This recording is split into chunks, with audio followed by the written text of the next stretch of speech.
Hello and welcome to the Global News. I'm your anchor and here are the top stories for today. Israel confirmed recovery of police officer Rand Gvili's remains Monday, ending the hostage saga since October 7, 2023. Gvili, 24, was held captive for 843 days and identified through dental records. The large-scale military operation examined approximately 250 bodies in a northern Gaza cemetery. Recovery fulfills Trump's ceasefire plan key condition, allowing Israel to reopen the Rafah crossing with Egypt. Prime Minister Netanyahu hailed the achievement as extraordinary, marking the first time since 2014 that no hostages remain in Hamas captivity.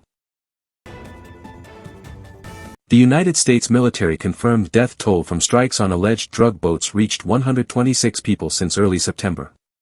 U.S. Southern Command reported 116 deaths during Caribbean Sea and Eastern Pacific Ocean operations, with 10 additional individuals presumed dead after being lost at sea. Critics questioned the strike's legality and effectiveness. Democratic lawmakers called the killings murder or possible war crimes while Republican lawmakers defended operations and blocked restrictions. Indonesia received its first 3 Rafale advanced fighter jets from France Monday. The aircraft arrived Friday at Rosman Nurjadin Air Base in Pekanbaru and are prepared for operational deployment. The delivery marks a significant milestone in an approximately $8.1 billion defense partnership initially agreed in 2022. 3 additional Rafales are expected to arrive later this year. Indonesia has ordered up to 42 Rafale jets total and is also procuring Scorpion-class submarines with technology transfer agreements. Astronomy using NASA's James Webb Space Telescope data. The study examined shape distortions in approximately 250,000 galaxies using weak gravitational lensing. The resulting map demonstrates twice the resolution of previous Hubble observations and reveals dark matter structures that don't align with visible matter. Dark matter comprises 85% of total matter in the universe. The findings enable tighter constraints on cosmological parameters. The European Commission formally launched investigation into X examining whether AI chatbot Grok properly assessed risks of generating sexually explicit deepfake images. The investigation focuses on approximately 3 million sexualized images generated including manipulated children images. The probe examines Digital Services Act compliance protecting European citizens, particularly women and children. The EU warns that if X fails to make necessary adjustments, interim measures may be imposed. Thousands protested in Paris Sunday over death of 35-year-old Mauritanian El Hassan Diarra who died in police custody January 14. Video showed officers punching a man on ground outside a migrant shelter.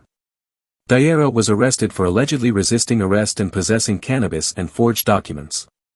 While waiting at police station, Diarra collapsed and paramedics attempted resuscitation unsuccessfully. The family filed complaint accusing police of intentional violence causing death. The case highlights ongoing concerns about police violence and racism in France. Finland announced it will establish a maritime surveillance center with Baltic allies to monitor the Gulf of Finland and prevent damage to critical undersea infrastructure. The initiative responds to repeated incidents involving vessels suspected of damaging undersea cables since Russia invaded Ukraine in 2022. The hub will exchange information, conduct risk analyses, and share real-time maritime data with neighboring Baltic states. Preventive measures include deploying seabed sensors and utilizing artificial intelligence for vessel traffic analysis. Top U.S. Border Patrol Chief Gregory Bovino and immigration agents are leaving Minneapolis Tuesday following the fatal shooting of 37-year-old ICU nurse Alex Pretty. The withdrawal marks significant response to widespread criticism of Operation Metro Surge, the intensified immigration enforcement campaign. CNN reported Monday that Bovino and agents will return to respective sectors, ending the controversial deployment in Minnesota.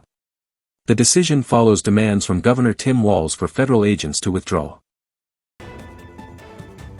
Google agreed to pay $68 million Monday settling class action lawsuit alleging its voice-activated Google Assistant improperly monitored smartphone users. A preliminary settlement was filed Friday in San Jose, California federal court. Smartphone users accused Google of unlawfully recording and sharing private conversations triggered by the assistant to deliver targeted advertisements. The settlement covers individuals purchasing Google devices since May 2016. Plaintiff attorneys may seek up to $22.7 million in legal fees. The Trump administration formally referred Minnesota to the Department of Justice Monday over alleged Title IX violations regarding transgender student-athletes' participation in girls' sports. The Education and Health Services Departments contend Minnesota's high school league policy violates federal law by allowing male athletes competing in women's sports, jeopardizing fair competition and female athlete safety. Minnesota allegedly failed to voluntarily resolve violations despite federal agency efforts. Japan's last two giant pandas departed Tokyo's Ueno Zoo Tuesday, marking the first time in over 50 years the nation will have no pandas. The 4-year-old twin siblings were transported to Narita Airport and flew to Sichuan Province, China. Born in Tokyo in 2021, the cubs remained under Chinese ownership as part of China's panda diplomacy strategy. Early departure occurred 1 month ahead of scheduled February 20 return date, coinciding with diplomatic tensions over Taiwan comments. China's permanent UN representative Fu Song formally urged Japan Monday to correct remarks made by PM Sanai Takaichi regarding Taiwan during UN Security Council debate.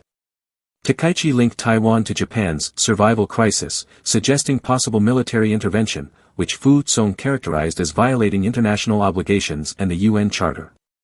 The Chinese diplomat emphasized Taiwan's return to China resulted from World War II victory and remains integral to the post-World War II international order. President Trump announced Monday he will increase tariffs on South Korean goods from 15% to 25%, citing delays in bilateral trade agreement approval. The higher tariffs target automobiles, lumber, pharmaceuticals, and other goods. Trump criticized South Korea for not ratifying a historic trade deal finalized in July 2025 despite months of negotiations. South Korea's presidential office stated no formal notification had been received from Washington and scheduled trade minister meetings to discuss the matter. Britain's poverty crisis intensified according to Joseph Rowntree Foundation report released Tuesday, with approximately 6.8 million people now living in very deep poverty, the highest level in 3 decades. Very deep poverty refers to households with after-housing costs income below 40% of UK median income. Overall poverty rate slightly declined but deep poverty increased from 8% to 10%. Child poverty climbed to 4.5 million, rising for the 3rd consecutive year. Cambodia ratified the UN Convention on the Law of the Sea Monday, becoming the final ASEAN member after 43 years. The National Assembly passed approval which will proceed to Senate for final ratification. Cambodia initially signed the treaty in 1983 but delayed ratification primarily due to resistance from industrialized nations regarding deep seabed mining provisions. The decision coincides with escalating tensions along Cambodia's border with Thailand, prompting concerns about supply lane disruptions. That concludes our global news for today. Thank you for watching.